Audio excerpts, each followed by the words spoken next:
I'm going to take you to Dick Cheney. Fasten your seatbelt. And this is going to absolutely blow you away. I would like you, if you can do this on your computer, to go to methodicaldeception.com. And when you open that up, on the navigation bar, you'll see where it says resources. And you'll want to click on that resources. And then there's a big box that says about the Israeli art students at the World Trade Center. Click here. Click on that and tell me when you get to that page that has some photographs, because this is the elephant in the room that nobody wanted to talk about. And this is one of the documents, a 61-page DEA document that I went over and over and over and connected Israeli Mossad bomb experts to an art group that were traveling around the United States, and to an art group that gave themselves the name of Gelatin. So are you there? I'm there. So you got those pictures? Yeah. Okay, now I'm going to take you to Dick Cheney. Just listen up. You're looking at those pictures. Those are some Israeli art students that came from a foreign country, and their art project was called B-Thing. They called their team the Gelatin Group.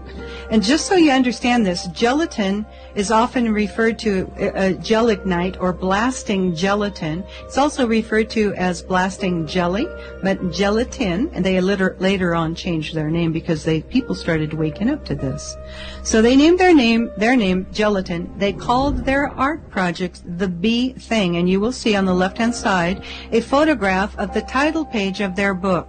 And what the B Thing was, there was a group called the Lower Manhattan Cultural Center that was renting the 91st floor, or allowed to live on the 91st floor. These foreign art students, and some of them were connected to a group of traveling art students that were all over the country that the DEA found out about because they were going door to door to some of their agents' homes and their offices. And some of the offices were not public locations. So they were like, who are these people? There's Israeli students trying to sell us art.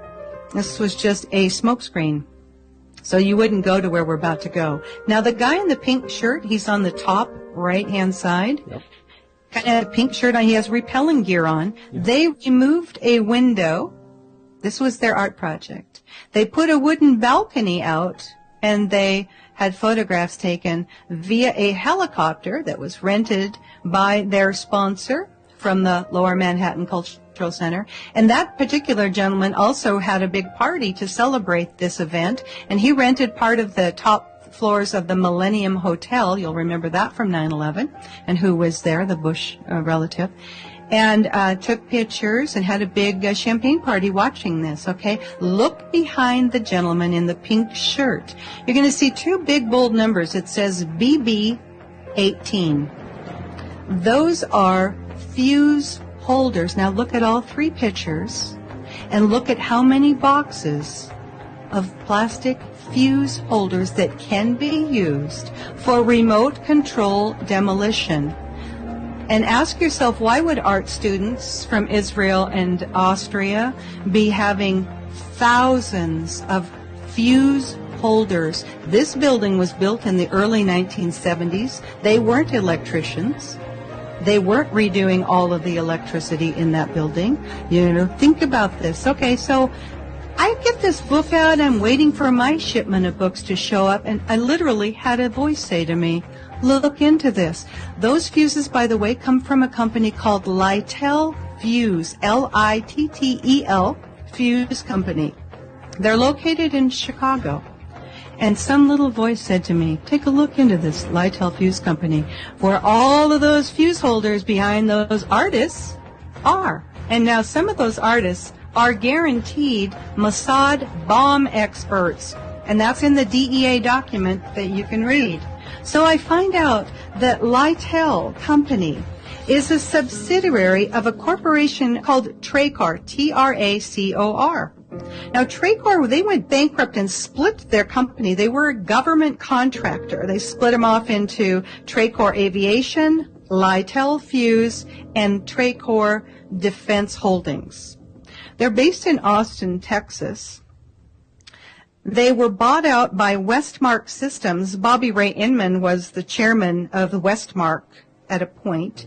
Then Westmark kind of started losing it, and Tracor bought them back.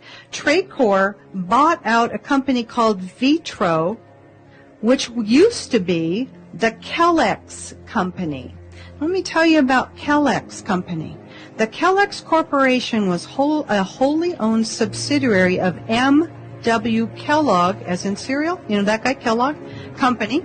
Kellex was formed in 1942 so Kellogg's operation relating to the Manhattan Project could be kept separate and secret, Kel meaning Kellogg and X meaning secret. The new company's goal was to design a facility for the production of enriched uranium through a gaseous diffusion technique. In gaseous diffusion, isotopes of uranium-235 could be separated from uranium-238 by turning uranium metal into uranium hexafluoride gas and straining it through a barrier material. Now, this is kind of interesting, too, so for those of you who remember that originally the first responders were getting calls that there was a missile launched from the Woolworth building. The newly formed Kellex Company's original headquarters were in the Woolworth building in Lower Manhattan. I know, it's just another coincidence, isn't it? They later on moved to Oak Ridge, Tennessee. But now, the Kellex Company, you will know them today. Here we are, fasten your seatbelts, as Halliburton. Dick Cheney's old company.